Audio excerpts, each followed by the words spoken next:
Պարոն Հապետյան, կներեք, դուք մի տեսանյութ էր հրապարակել ձեր ծառայությունը, որտեղ նշում էիք, որ այլ պետությունից եկած անձը, ընտառակաշարքով եկած անձը ձերբակալվել է, թե կալանավորվել է, բայց պետության անունը չէիք ասում, որ երկրից էր եկել։ Եթե չեմ սխալվում, պետության անունը շեշտվել է հաղորդագրության մեջ, բայց կարող եմ ասել Ռուսաստանի Դաշնությունը։ Եվ ով էր ուղղորդել իրեն, ձեզ համար դա պարզ է։ Քննություն ենք անում, այդ քերական վարույթով նախաքննությունը դեռևս չի ավարտվել եւ առաջիկայում, երբ որ ավարտի, նորից կիրազեկենք ձեզ։ Բանել չշտեմ, Տիգրան Ավինյանը նախընտրական շրջանում ֆոտոխցիկ նվիրեց մանկատան սաներից մեկին եւ դա դիտարկվեց որպես բարեգործության արգելքի այդ բանի կարգի խախտում եւ զուգահեռներ տարվեց ուժեղ Հայաստանի ներկայացուցիչ Գոհար Ղումաշյանի հետ, ով ավելի վաղ հերոստացույց էր խոստացել նվիրել, ինչպես ստացվեց, որ այն դեպքում նա խոսք էր տվել հերոստացույցը չհասցրեց նվիրել, գործը հարուցվեց, բայց քաղաքական իշխող ուժի ներկայացուցիչը ֆոտոխցիկը նվիրեց եւ վարույթ չհարուցվեց։ Գիտեք ինչ, այս ծեր նշած դեպքի մասով ես կարող եմ նաև համեմատական իրականացնել զուգահեռներ տանել նաև Թալինի համայնքի ղեկավարի Տավրոս Սապյանի դեպքի մասով, որպեսզի նաև հաջորդ հարցադրումը այդ մասով չհնչի։ Տարբերակումը հետևյալն է, երբ որ մենք գործ ունենք տեղական ինքնակառավարման մարմնի օրենքով նախատեսված գործառույթների իրականացման հետ, այդտեղ ու նաև համապատասխան ընթացակարգերի պահպանմամբ իրականացված գործառույթների իրականացման, այդտեղ խոսք չի կարող լինել բարեգործության մասին առհասարակ եւ առավել եւս բարեգործության արգելքի օրենսդրական խախտման հետ, որտեղ մենք դիտարկում ենք, որ այդ գործառույթները կամ այդ նվիրատվությունը, որը իրականացվել է, դա իրականացվել է ոչ թե որպես կուսակցության անդամ, ոչ թե որպես քաղաքական ուժի անդամ, այլ որպես պաշտոնյա, ով օրենքով սահմանված կարգով համապատասխան լիազորությունների շրջանակում ունի որոշակի գործառույթներ։ Օրենքով բարեգործական հիմնադրամի մասով հստակ արգելքներ կան, եթե քաղաքական ուժը մասնակցում է ընտրություններին, ապա բարեգործությամբ զբաղվելու իրավունք չունի, չի վերաբերվում ըստ մեր վարչապետը օրը մի քանի հայտարարությամբ իրավապահներին հրահանգներ է իջեցնում, թե ինչպես վարվել, գուցե կաշկանդված եք անդրադառնալիս։ Իսկ դուք այդ հարցադրումը տալուց ինչի չեք ասում, որ օրինակ նախկինում մենք ունեցել ենք դեպքեր, երբ որ նույն բարեգործության արգելքի խախտման հատկանիշներով քերական վարույթ ենք նախաձեռնել քաղաքացիական պայմանագիր կուսակցության անդամի նկատմամբ, կիրառել ենք անազատության հետ կապված խափահարմիջոց եւ վարույթ ուղարկել ենք դատարան, կարող եք դատարանում ծանոթանալ։ Այո։ Բայց դա շատ ակնհայտ է։ Դե հիմա ես էլ բացատրում եմ ձեր հարցադրման մի օրինակով դուք ուզում եք մի օրինակով եւ նաեւ կթողնեք պատասխանեմ հարցադրմանը, եթե նաեւ հակակոռուպցիոն կոմիտեի մոտեցումն է, որ նաեւ իրավական առումով օրենսդրությունից բխող բանջն է, որ եթե խոսքը վերաբերվում է պաշտոնյային, ով իր պաշտոնական գործառույթներն է իրականացնում, այդ մասով մենք չենք կարող ասել, որ կա բարեգործության արգելքի խախտում։ Հակառակ մեկնաբանման պարագայում ցանկացած պաշտոնյայի գործառույթ մենք դիտարկելու ենք բարեգործության արգելքի խախտման տակ, քանի որ ինքը ամենօրյա ռեժիմով իրականացնում է իր լիազորությունները,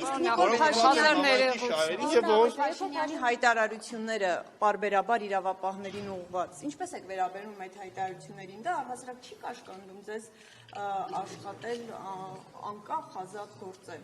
Ինչ հայտարարության մասին է խոսքը։ Ունե զրկելու եմ, բոմժ եմ դարձնելու այս երեք ուժերին։ Արդյոք սա արդեն ուղղորդում չի ձեզ, որպեսզի դու գնաք այդ երեք ուժերի։ Իրավապահների մասով որևէ ուղղորդում ես չեմ նկատել։ Այդ ունե զրկելու եմ Շարադրումները պետք է Միջև մյուս ընտրություններն նույնիսկ ժամկետ է նշում, թե ինչքան պետք է նստեն բանկում։ Ես քաղաքական հայտարարությունների հետ կապված մեկնաբանություն այս բային չի նախ ինձ չի կարող կաշկանդվել նաև այն մասով, որ ես դատավորը չեմ եւ ես չեմ կարող որոշել, թե որ մեղադրյալը ինչ ժամկետով պետք է պատիժ կրի։ Այդ մասով առնվազն ես կաշկանդված չեմ։ Բայց քրեական գործը հարուցելու եւ գործի հիմնավորումներ գտնելու մասը ձեր տիրույթում է։ Մեր պարտականությունն է հանցագործության դեպք հայտնաբերել, այդ դեպքերով կատարել նախաքննություն եւ ապացույցներ հավաքել կամ մեղավորության կամ անմեղության վերաբերյալ։ Եվ դա մեր գործառույթն է, որը մենք իրականացնում ենք։ Այսպես ասած, գործի կամ մահակ նախընտրական շրջանում ընտրությունների ժամանակ իշխանության համար։ Այսինքն դուք ստացվում է դուք մահակ եք դարձել ընդդիմադիրներին ճնշելու, կաշառքներին որ բացահայտելու նախընտրական հենց բուն շրջան, որովհետև ես դրա համար ասեցի, որ շրջանում են բացահայտվել այդ ձայնագրությունը, որովհետև դուք նախընտրական շրջանում եք այդ ամեն ինչը իրականացրել։ Ստացվում է դուք որպես կոմիտե կառույց մահակ եք դարձել ընդդիմության համար։ Մենք մահակ ենք հանցագործների համար։ Մենք որևէ ուժի, որևէ իշխանության ոչ քարոզություն ենք անում, ոչ հակակարոզությունը, մենք պայքարում ենք հանցագործությունների դեմ եւ ձեր հարցադրումը ըստ էության տեղին չի, որտեղ մենք ամեն հանցագործության դեպքով հրապարակել ենք ձայնագրություն եւ եթե լսեք ուշադիր այդ ձայնագրությունները կհասկանաք, որ որևէ քաղաքական ազդեցություն այդ դեպքերի բացահայտման առումով չկա, կա ընդամենը փաստական հիմնավորումներ, ձայնագրություններ, որոնք լսելու դեպքում որևէ անկողմնակալ դիտորդի մոտ որևէ այլ կասկած չի կարող առնել։ Պարոն Նահապետյան, մի հարց տամ, էլի, հազար ներողություն, Հեսան Արեգ ջան։ Մի հարց տամ, էլի, բյուջեով նախատեսված չէր ընդհանրապես 26 թվականին թոշակների բարձրացում եւ նախընտրական շրջանում Նիկոլ Փաշինյանը թոշակները բարձրացրեց։ Արդյոք դա ընտրակաշառքի դիտարկում, ընտրակաշառք չեք դիտարկել որպես։ Որպեսզի այս հարցադրումը առացարակ դուրս գա օրակարգից, ես կպատասխանեմ, որ ընտրակաշառքը, որպես այդպիսին, որպես քերաիրավական տերմին, դա այն է, երբ որ ընտրողին կոնկրետ գումար են տալիս պայմանով, որ ինքը գնա ընտրության ու քվեարկի այս կամ այն կուսակցության օգտին։ Հիմա եթե թոշակների համատարած բարձրացում է լինում, այդ դեպքում պայմանը որտեղ է, որ քաղաքացին պետք է գնա ընտրության ու քվեարկի այս կամ այն կուսակցության օգտին։ Այսինքն նման պայման, եթե դուք ունեք հիմնավորած կամ ունեք տվյալ, ներկայացրեք այդ տվյալը։ Ձայնագրությունները, որ հրապարակվում են, ամեն դեպքում այդ ցուցմունքներից կարող եք հիմա ասել, օրինակ իրենք ասում եմ, թե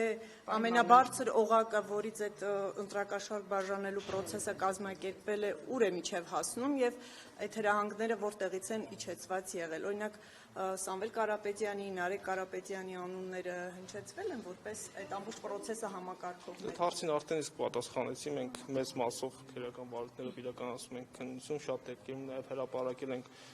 կոնկրետ նաեւ տվյալներ, թե այդ ընտրակաշառքի սխեման ֆինանսավորման առումով մինչև ուր է բարձրացել եւ ում նկատմամբ մենք նաեւ միջնորդել, որպեսզի հետապնդումներ հարուցվեն կամ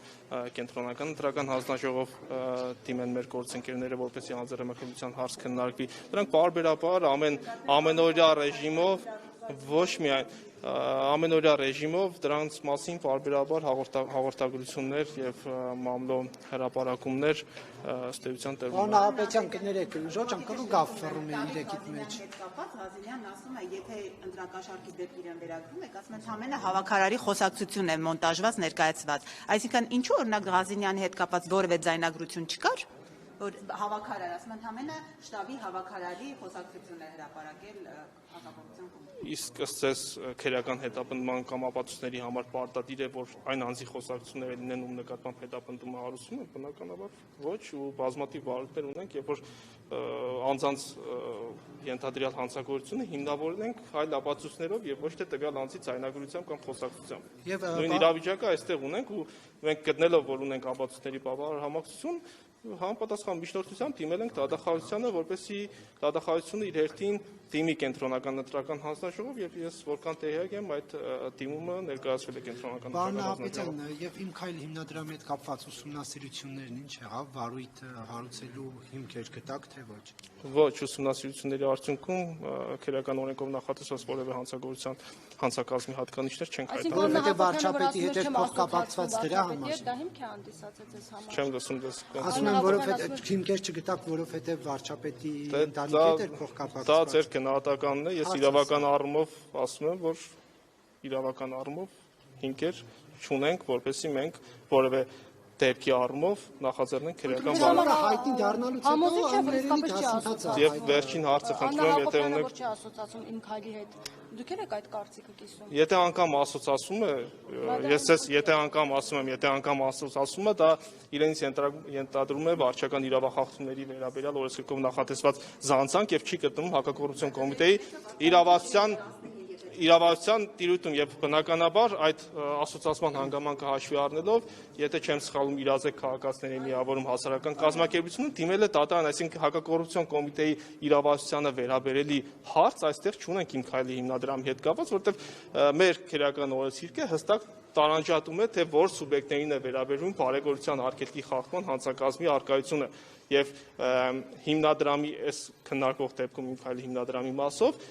այդ հանցակազմի առնվազն սուբյեկտի մասով հատկանիշները չունենք։ Շնորհակալություն եւ վերջին հարցը խնդրում եմ։ Դուք որքան որ ասում եք աշխատված չեք, ամեն դեպքում ամբիոնից Փաշինյանը հրահանգել է, որ պետք է ունեզրկվեն 3 ընդդիմադիր խոշոր դուք ընտրակաշառքի մասով եք պատասխանել, ես այլ հարց եմ տալիս, ասում որ հրահանգ է ընչեցվել, որ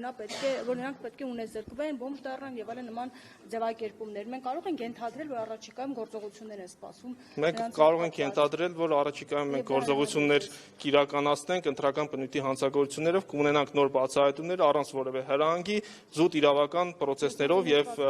հակակոռուպցիոն կոմիտեի կամ այլ իրավապահ մարմինների բացահայտումներով եւ դրան ականատես կլինենք։ Որևէ քաղաքական հրահանգ ուղղորդում չի կարող ազդել մեր գործողությունների ու մեր միջոցառումների վրա։ Շնորհակալություն։